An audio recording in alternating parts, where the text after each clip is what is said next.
They laughed. So what? They laughed. That's the first thing you need to remember. Before the applause, before the respect, before the world called them masters of their craft, they were laughed at. They were told their dreams were foolish, their ideas were childish, and their ambitions were a waste of time. The world has a nasty habit of pointing a finger at anything that looks different, at anyone who dares to step outside the lines that have been drawn for them. It's a sound we all know too well, the sharp, cutting sound of doubt disguised as a joke. But not your fear. It's theirs. They called your dream a joke. I've heard that laughter. You've heard that laughter. It rings in your ears late at night when you're alone with your thoughts, replaying every condescending smirk and every dismissive comment. It's designed to make you small. It's designed to make you stop. It's a wall built by people who were too scared to build their own dreams, and now they can't stand to see you building yours. They will tell you to be realistic, to be practical, to settle. They will call your passion a phase and your vision a fantasy. They will do everything in their power to make you believe that the safe road is the only road. But here's the secret they don't want you to know. That laughter, that mockery, is not a stop sign. It's a landmark. It's a signal flare telling you that you're on the verge of something new, something they don't understand yet. Let me tell you a story. A true one. It's about a kid who loved to draw. Other kids playing sports. He was in his own world, filling notebooks with characters and strange new universes. His classmates didn't get it. They called his drawings weird. They snatched his sketchbook. They laughed at the strange creatures he created.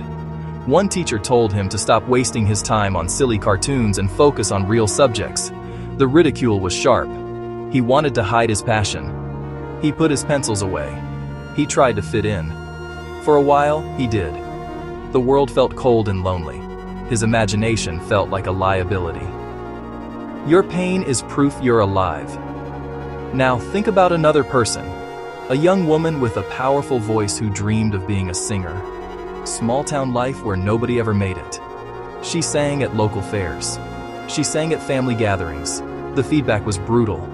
People said she was trying too hard. They said her voice wasn't special enough. An audition judge laughed and said she didn't have the look. She went home and cried until she had no tears left. The rejection felt like a verdict on her being. Every time she sang, she heard that laughter, a ghost whispering she was a fool for even trying. And one more, a young man who started a lawn care business. Simple idea, lawn service.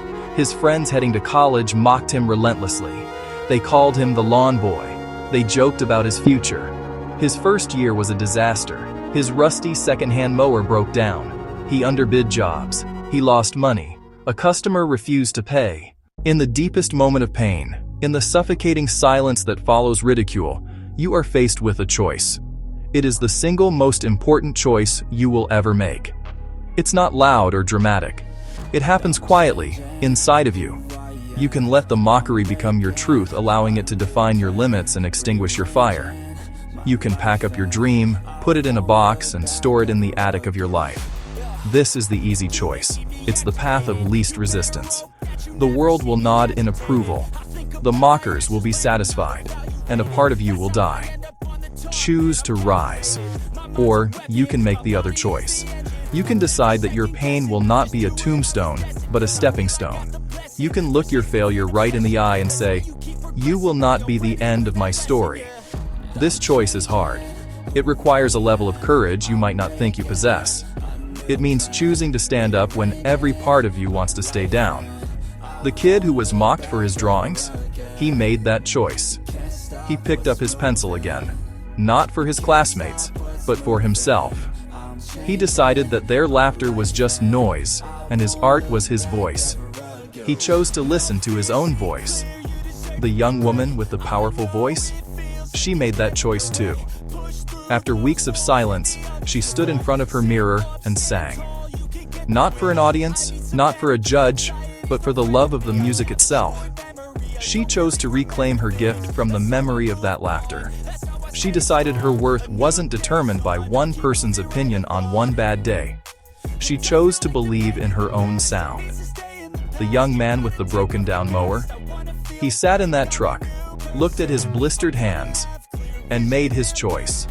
He decided that their mockery was a challenge, not a verdict. He chose to learn. He chose to get better. He chose to work. This choice is the turning point. It's the moment the victim becomes the warrior. It is the instant you stop asking for permission to pursue your dream and start giving it to yourself. Nothing external has to change for this to happen. The mockers might still mock.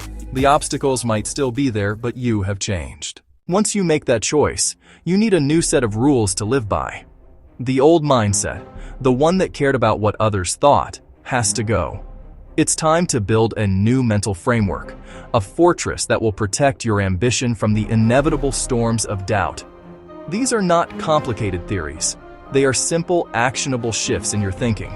They are the pillars that will support you as you begin your climb from mockery to mastery. Practice them every day. Write them down. Live by them.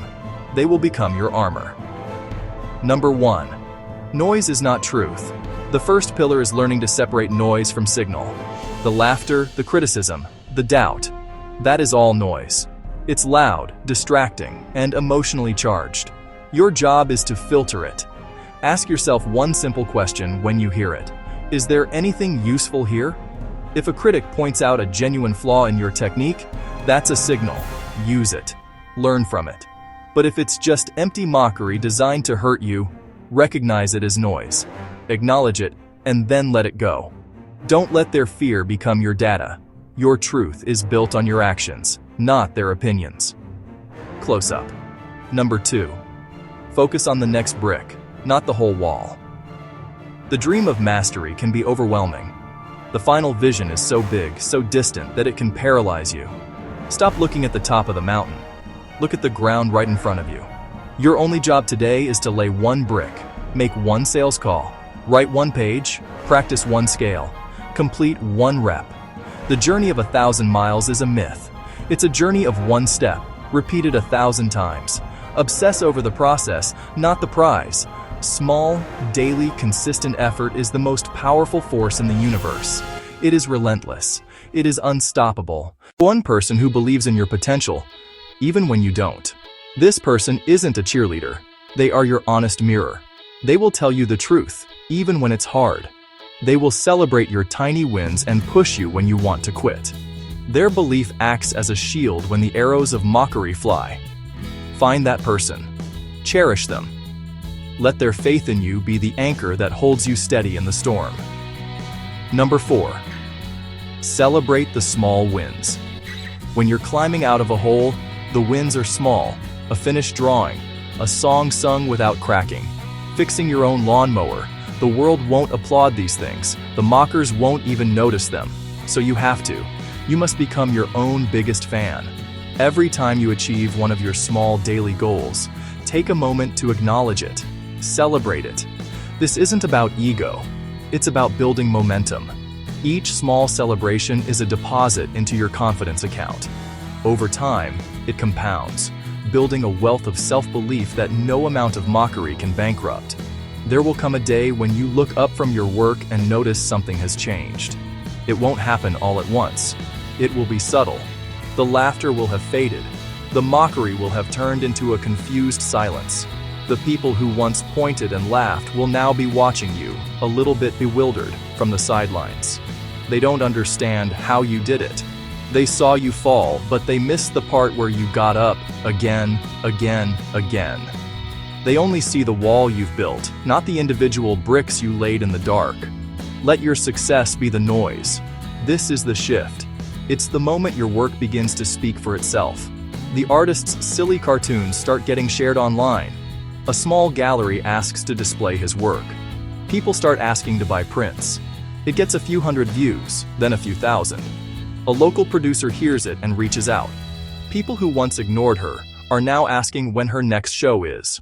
Her voice, once a source of shame, is now a source of connection. The lawn boy is no longer a boy with a mower. He's the owner of a successful landscaping company with a fleet of new trucks and a team of employees. The same friends who mocked him are now quietly asking if he's hiring or if he has any advice on how to start a business. The mockery has transformed into respect. You did it to prove yourself right. Your mastery is your response. Your success is your roar. The stories, the strategies, the inspiration, they are worthless without action. The gap between the person you are today and the person you want to become is bridged by a single, simple decision followed by a single, simple step. What is your one brick today? Stop thinking about the grand plan. Stop worrying about the 10,000 hours. Forget about the haters and the doubters for a moment. Just focus on one thing. What is the smallest possible action you can take right now, today, that moves you 1 inch closer to your goal? Is it writing one sentence? Is it doing one push-up? Is it sending one email? Is it watching one tutorial? Is it making your bed? Whatever it is, identify it. Make it so small that it's impossible to fail. That is your mission for today. Not to conquer the world, not to silence the critics, just to lay that one brick. Because that one small action does more than just move you forward. It sends a powerful message to yourself. It says, I am in control. It says, I am a person who does what they say they will do. It says, my comeback has begun.